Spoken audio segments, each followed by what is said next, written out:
අද දින සෞඛ්‍ය අමාත්‍යාංශයට ප්‍රධාන හේතුවක් වුණේ පශ්චාත් ප්‍රාථමික හෙද පුහුණුව ලබන අයගේ පුහුණුව ප්‍රමාද කරනවා යම් හදිසි අස්තයක් විසින් ඒ පිළිබඳව දැනුවත් කිරීමටත් අංක 2 එම පුහුණුවට තෝරා ගැනීමේදී පාත් වූ විභාගයෙන් වැඩිම ලකුණු ගත් අයත් වැඩිම ජේෂ්ඨාවයේ තියෙන අයවත් සතුටුදායක කියන වචනය මුල් කරගෙන සුසුසන් හැටියට ඩිස්ක්වොලිෆයි කරලා තියෙනවා. ඒ පිළිබඳව සෞඛ්‍ය බලධාරීන් දැනුවත් කිරීමටත් තුන්වෙනුව 2006 චක්‍ර ලේඛනයේදී වැටු චක්‍ර ලේඛනයේදී හෙදයන්ව තිබුණ මාණ්ඩලික සේනයේ වැටපුවෙන් ඉවත් කිරීම පිළිබඳව සෞඛ්‍ය අමාත්‍යාංශයේ ලේකම් ඇතුළු සියලු බලධාරීන් දැනුවත් කිරීමට තමයි අපි අද මේ වෙලා තියෙන්නේ. සත්‍ය වශයෙන්ම දැනගන්න ඕන කාරණා තමයි මේ පිළිබඳව දැනගන්න ඕනේ. හෙදෙහිදියන් තමයි දැනගන්න ඕනේ.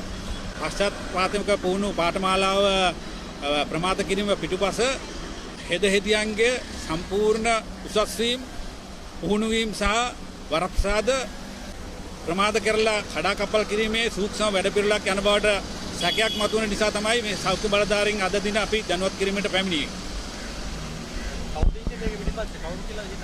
දැනට මගත් ඇමතිවරයාවත් උසස් නිලධාරීන්වත් මේ සම්බන්ධව නැහැ. අතරමැදි යම් බලවේගයක් විසින් මේ පිළිබඳව කඩාකප්පල් කිරීමේ වැඩ කටයුතු කරන බවට සැකයක් ඇති නිසා ඒ පිළිබඳව දැනුවත් කිරීමට තමයි දැන් අපි මේ අද දින මේ සෞඛ්‍ය අමාත්‍යාංශයේ ලේකම්වරයා ඇතුළු සීල බලධාරීන් දැනුවත් කිරීමට පැමිණියේ. අද දවසේ සෞඛ්‍ය ලේකම්වරයා හමු වීමට අවස්ථාව ලැබුණා. එතුමා අපගේ ලිපිය කියවලා ලිපිය අතිරේක ලේකම්තුමා වෙත යොමු කරා.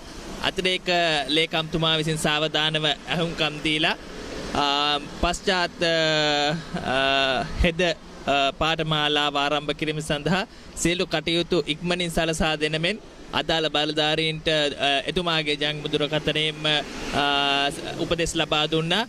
ඉතින් හැකි ඉක්මනින්ම මේ පශ්චාත් හෙද පුහුණු පාඨමාලාව ආරම්භ කරමින් හෙද නිලධාරීන් සහ හෙද නිලධාරිනියන්ගේ ඒ උසස් වීම තත්ත්වය ඉක්මනින්ම ලබාගෙන හෙද සේවය අඛණ්ඩව පවත්වාගෙන යාම තමයි අපගේ අරමුණ. ඒ සඳහා